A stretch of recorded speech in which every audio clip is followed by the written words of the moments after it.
Bismillahirrahmanirrahim. Assalamualaikum warahmatullahi wabarakatuh. Innal hamdalillah nahmaduhu wa nasta'inuhu wa nastaghfiruh wa na'udzu billahi min shururi anfusina wa sayyiati a'malina. May yahdihillahu fala mudilla lahu wa may yudlilhu fala hadiya lahu. Wa asyhadu an la ilaha illallah wahdahu la syarika lahu wa asyhadu anna Muhammadan abduhu wa rasuluh alladzi la nabiyya wa la rasula ba'da, amma ba'd. Pemirsa kaum muslimin yang dirahmati Allah Subhanahu wa taala, segala puji hanya milik Allah Subhanahu wa taala. Salat dan salam semoga senantiasa tercurahkan atas junjungan Nabi kita yang mulia Nabi Muhammad Rasulullah sallallahu alaihi wasallam serta para sahabatnya, keluarganya dan juga seluruh pengikut beliau sallallahu alaihi wasallam hingga hari kiamat kelak. Kaum muslimin dan muslimat, ayah dan bunda, pemirsa Parenting Sunnah TV yang dirahmati Allah Subhanahu wa taala, segala puji hanya milik Allah Subhanahu wa taala. Salat dan salam semua senantiasa tercurahkan atas junjungan Nabi kita yang mulia Nabi Muhammad Rasulullah sallallahu alaihi wasallam serta para sahabatnya, keluarganya dan juga seluruh pengikut beliau sallallahu alaihi wasallam hingga hari kiamat kelak. Kita akan berbicara tentang masdar tarbiyah Islamiyah, sumber rujukan utama dalam kita mendidik atau sumber rujukan utama dalam tarbiyah Islamiyah. Tentu sumber utama dalam hal ini adalah Al-Quran, Sunnah Nabi SAW, dan juga petunjuk sahabat. Kita akan fokus pada hal ini karena inilah yang diisyaratkan dalam banyak ayat dan hadis Nabi SAW untuk kita berpegang teguh dengan ini. Bagaimana kita beragama harus mengikuti manhaj sahabat, karena sahabat yang berjalan di atas jalannya Rasul SAW, maka demikian dalam tarbiyah Islamiyah kita mengikuti jalannya sahabat Nabi SAW yang telah diarahkan dan dibimbing oleh baginda Rasulullah salawatullahi rabbi wassalamuhu alaih.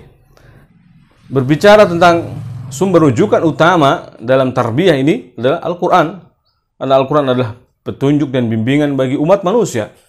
Al-Quran yahdi lillati hiya aqwam, yang menunjuki kepada jalan yang paling lurus atau jalan yang lurus. Al-Quran syifa'un lima fi sudur. Al-Quran adalah penawar bagi apa yang ada dalam dada. Al-Quran dalamnya syifa, penawar, huda, petunjuk dan rahmat bagi orang-orang yang beriman. Maka tentu dalam bab yang paling penting ini, yaitu tarbiyah, tentu kita merujuk ya yang menjadi pijakan kita untuk berangkat di dalam melakukan tarbiyah. Amal yang paling penting adalah dengan bimbingan wahyu dari Allah Subhanahu wa taala, yaitu Al-Qur'an. Ya. Yang bahkan Al-Qur'an ini sampai teraplikasikan dalam kehidupan sehari-hari baginda Rasulullah sallallahu alaihi wasallam, yang mana pernah dikatakan oleh ibunda Aisyah radhiyallahu taala anha, kana khuluquhul Qur'an. Adalah Nabi sallallahu alaihi wasallam akhlaknya adalah Al-Qur'an. Dan masyaallah muslimin yang dirahmati Allah Subhanahu wa taala, di dalam Al-Qur'an sungguh terdapat banyak tarbiyah ya. Berbicara tentang tarbiyah, baik itu tentang akidah, apalagi akidah secara keseluruhan, Al-Qur'an ini berbicara tentang tauhid, tentang bagaimana agar kita menjadi pribadi seorang hamba yang takut pada Allah Subhanahu wa taala, yang menghambakan diri, mentauhidkan Allah Subhanahu wa taala dalam segala ibadah. Sampai-sampai seorang ulama tarbiyah sekelas Imam Ibnul Qayyim rahimahullah ta'ala pernah mengatakan, Al-Quran kulluhu fi tauhid, bahwa Al-Quran seluruhnya di dalam bab tauhid. Al-Quran seluruhnya ya adalah berkaitan dengan tauhid. Kita tahu isi kandungan Quran ada dalam 3 hal, yaitu masalah tauhid atau akidah, kemudian hukum atau ahkam, dan yang ketiga qasas. Tetapi kenapa Imam Ibnul Qayyim mengatakan demikian? Ya, karena hakikatnya ya ketika orang menjalankan hukum-hukum Islam, aturan yang ada di dalamnya, dalam hal tarbiyah, dalam hal rumah tangganya, dalam hal amal atau kerjanya, semua ini adalah hakikatnya bentuk merealisasikan tauhid. Atau kalau orang mendapatkan ketenangan, kenyamanan hidup adalah buah yang dihasilkan dari tauhid. Nah, ini semua makanya dikatakan oleh Imam Ibnu Qayyim Al-Qur'an kulluhu fit tauhid. Kemudian dalam bab tarbiyah secara khusus dalam arti pembimbingan dalam arti pembinaan akhlak, bimbingan akhlak, maka di dalam tarbiyah dan di dalam Al-Qur'an secara khusus berbicara tentang tarbiyah dalam arti pembinaan akhlak, mental agar menjadi karakter yang baik, ya, berbudi pekerti yang baik. Maka semua, bahkan ada ayat-ayat atau surat yang secara khusus membahas lebih mendalam tentang bab ini. Kita akan sebutkan, meski tidak kita bacakan ayatnya, tetapi kandungan-kandungan di dalam surat-surat tersebut, hakikatnya di dalamnya diajarkan tentang tarbiyah, pendidikan, parenting, sebagaimana yang Allah bimbing, yang Allah tunjuki, yang Allah firmankan, yang Allah bimbing umat manusia agar melakukan hal ini demikian. Jadi akhlak yang mulia. Bahkan bukankah ayat yang pertama turun, surat yang pertama turun, atau ayat-ayat yang pertama turun dari 5 ayat itu berbicara tentang anjuran atau motivasi agar kita belajar, dan belajar bagian dari tarbiyah, pendidikan, ya. Ta'lim. Allah Subhanahu wa taala mengatakan, ya, Iqra bismi rabbikal ladzi khalaq. Iqra bismi rabbikal ladzi khalaq. Khalaqal insana min 'alaq. Bacalah dengan nama Rabbmu. Iqra bismi rabbikal ladzi khalaq. Bacalah dengan nama Tuhanmu yang telah menciptakanmu. Khalaqal insana min 'alaq. Yang menciptakan manusia dari alaq, segumpal daging. Khalaqal insana min 'alaq. Iqra wa rabbukal akram. Alladzi 'allama bil qalam, 'allamal insana ma lam ya'lam, yang mengajarkan manusia apa yang dia tidak ketahui. Tarbiyah. Allah mentarbiyah manusia, khususnya Nabi kita sallallahu alaihi wasallam, sehingga menjadi orang yang luar biasa. Dengan turunnya wahyu kepadanya melalui malaikat Jibril secara berangsur-angsur 22 tahun lebih, Allah Subhanahu wa taala menurunkan ayat-ayatnya sehingga menjadi suatu yang mengokohkan iman dalam hati Nabi SAW dan juga orang-orang yang ada di sekitarnya, di para sahabat Nabi SAW. Bahkan Allah Subhanahu wa taala, ma'asyiral muslimin, juga bersumpah dengan 11 sumpah, 11 objek sumpah, karena suatu perkara yang besar, yaitu perkara tarbiyah, yaitu wa nafsi wa mawallaha. Lihat ayatnya secara total, wasyamsi wa duhaha, wasyamsi wa duhaha, wal qamari idza talaha, wan nahari idza jallaha, wal laili idza yagsaha, was samai wa ma banaha, wal ardi wa ma tahaha, wa nafsi wa ma sawwaha. 11.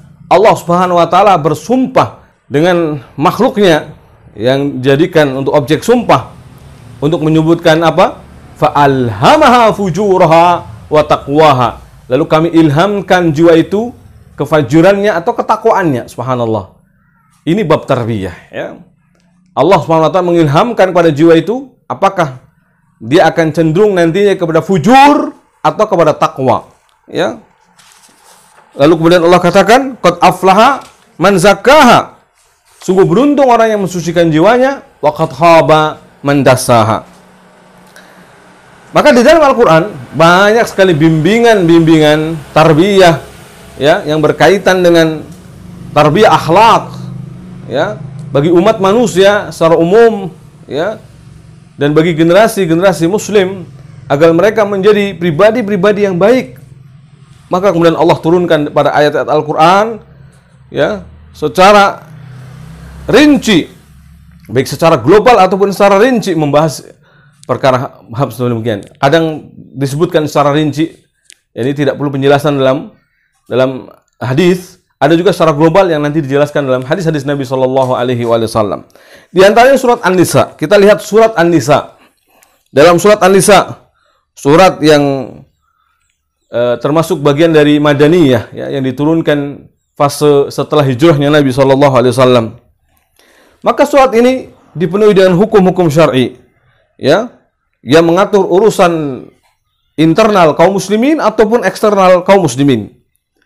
Bahkan dalam surat yang mulia ini, ya, diajarkan di sana hal-hal yang berkaitan dengan kewanitaan, tentang urusan rumah, keluarga, negara, masyarakat. Tapi secara umum pembahasan surat An-Nisa ini, ya, judul materinya berkaitan dengan masalah kewanitaan, sehingga lebih dikenal dengan surat An-Nisa, ya. Meskipun demikian, ya, di sana berbicara juga tentang hak-hak wanita, hak-hak anak yatim, ya. Juga berbicara tentang hak-hak mereka dalam hal masalah waris, dan berbicara juga tentang amal, pekerjaan, pernikahan, ya. Juga berbicara tentang mahar, ya, berbuat ihsan kepada keluarga, berbicara juga tentang sisi keadilan, adil yang berarti kesamaan, juga dari sisi mahram, berbicara tentang mahram, juga berbicara tentang persusuan, hubungan musyawarah, ya. Kemudian juga berbicara tentang yang lainnya yang berkaitan hubungan alaqah insaniyah, ya, hubungan manusia dengan manusia yang lainnya. Nah, ini di dalam surat An-Nisa ada bicara amanah, ada bicara adil, ada bicara saling tanasuh, saling tasamuh, dan seterusnya. Itu tentang tarbiyah. Kemudian dalam surat An-Nur, Allah Subhanahu wa taala juga berfirman di dalam surat An-Nur ini, surat yang diturunkan fase setelah hijrahnya Nabi sallallahu alaihi wasallam, ya, di mana dalam surat ini berbicara tentang ghadul basar, ya, izin untuk masuk ke dalam rumah, kemudian hifdzul furuj, menahan kemaluan, ya, haramnya ikhtilat antara laki-laki dan wanita asing, ya, atau bagaimana yang seharusnya dilakukan oleh keluarga muslim, rumah tangga muslim, dari menahan diri di kehormatannya, menjaga kehormatannya, kemudian satar, menutup aurat, ya, bersuci, istiqamah di atas syarat Allah Subhanahu wa taala, ya, dan juga hal-hal lainnya yang berkaitan dengan akhlak. Bahkan, ya, berbicara tentang bagaimana di sini amal-amal yang bisa merusak umat, kehancuran umat, ya, dari kerusakan dan hilangnya nasab, ya, dan hilangnya kehormatan, dibahas pula dalam ayat yang mulia ini atau surat ini, ya. Demikian ma'asyiral muslimin, biikhtisar, ya, secara ringkas bahwa dalam surat yang mulia ini bahkan dibicarakan di sana pengobatan atau cara menyelesaikan sisi kerusakan masyarakat, ya. Bagaimana mengobatinya, bagaimana menyelesaikan masalah problem-problemnya. Subhanallah. Kemudian dalam surat Luqman, surat Luqman porsi yang sangat besar bicara tentang tarbiyah. Di dalam surat Luqman ada nasihat Luqman Al-Hakim kepada putranya, ya bunayya la tusyrik billah inna syirka la dzulmun azim.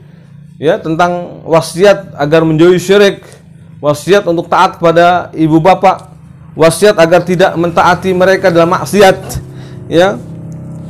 Merintahkan akhlak yang mulia, menjauhi dari akhlak-akhlak yang buruk, ya. Dan wasiat-wasiat yang lainnya yang sangat berharga dalam surat Luqman ini. Kemudian surat Al-Ahzab, ya, secara khusus juga banyak berbicara tentang tarbiyah, di mana dalam surat ini kaum muslimin yang dirahmati Allah Subhanahu wa taala, ya, berbicara tentang kebahagiaan masyarakat, ya, dan juga membantah atau membatalkan segala bentuk taklid atau bentuk-bentuk taklid, ya, atau kebudayaan-kebudayaan yang beraroma syirik. Kemudian surat Hujurat, ya, ma'asyiral muslimin, juga berbicara tentang secara khusus tentang akhlak yang mulia, adab yang mulia, adab yang Allah ajarkan bagi orang-orang beriman, tentang syariat Allah Subhanahu wa taala, perintah bagaimana bermuamalah dengan Rasulnya, berakhlak pada Rasulnya, ya, dilarang diantaranya untuk merendahkan suara apabila berbicara bersama Rasul sallallahu alaihi wasallam sebagai bentuk akan pengagungan, akan kemuliaan sallallahu alaihi wasallam. Juga untuk memuliakan dan menghormati Rasul sallallahu alaihi wasallam, Allah mengatakan, ya ayyuhalladzina amanu la tarfa'u aswatakum fawqa sautin nabi. Wahai orang-orang beriman, janganlah kau tinggikan suaramu, ya, melebihi atau di atas suara Nabi sallallahu alaihi wasallam. Dan adab yang khusus, ada juga adab yang umum, ya. Memerintahkan kaum mukminin untuk menghindari, menjauhi, mendengar isu-isu yang beredar, ya, atau berita burung yang belum tentu kebenarannya, agar tasabbut dalam berita. Bahkan juga di dalamnya ada perintah, ya, islah antara dua orang yang atau dua kelompok yang sedang bertikai dalam ayat atau surat Al-Hujurat ini, ya, tentang berita tadi. Untuk tasabbut atau cek and recheck dalam sebuah berita, Allah katakan idza ja'akum fasikum binaba'in fatabayyanu. Dan di sana juga ada perintah untuk islah antara dua kelompok yang bertikai. Allah Ta'ala mengatakan wa in ta'ifatani minal mu'minin iktatalu fa aslihu bainahuma. Itu perintah untuk mengislah dua kelompok yang bertikai. Dalam surat Al-Hujurat juga, ya, di dalamnya terkandung tentang larangan, peringatan keras tentang sukhriyah, menghina, merendahkan orang lain, al-hamzu walamzu, ya, memincingkan mata atau dengan perbuatan, ya, ghibah, termasuk tajassus, mencari-cari aib orang lain, bersuudzon, ya, kepada orang-orang beriman, ya. Dan juga dibicara di sana akhlak yang mulia, secara khusus disebutkan dalam Hujurat.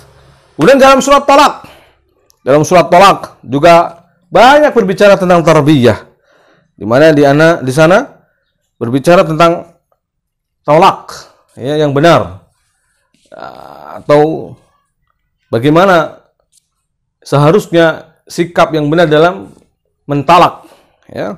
Kemudian pula ada hukum iddah, ya, demikian pula ada hukum iddah dan larangan menerjang batasan-batasan Allah Subhanahu wa taala. Maka Al-Qur'an secara umum berbicara tentang tarbiyah, ya. Dan sangat banyak sekali ayat-ayat Al-Qur'an yang berbicara tentang tarbiyah, baik secara langsung ataupun dari kandungan ayat yang dimaksud, ya. Yang paling utama di sini adalah berbicara tentang bagaimana beribadah kepada Allah Subhanahu wa taala, ya. Berbicara, ya, untuk beribadah hanya kepada Allah Subhanahu wa taala.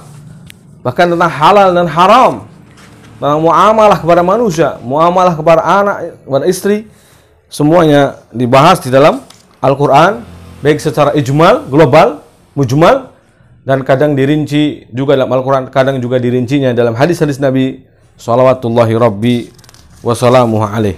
Maka secara umum, ma'asyiral muslimin, bahwa dalam Al-Qur'an Al-Karim terdapat banyak ayat bimbingan tentang tarbiyah, agar tarbiyah kita sesuai dengan, ya, wahyu Allah Subhanahu wa taala. Maka merujuklah kembali kepada Al-Qur'an.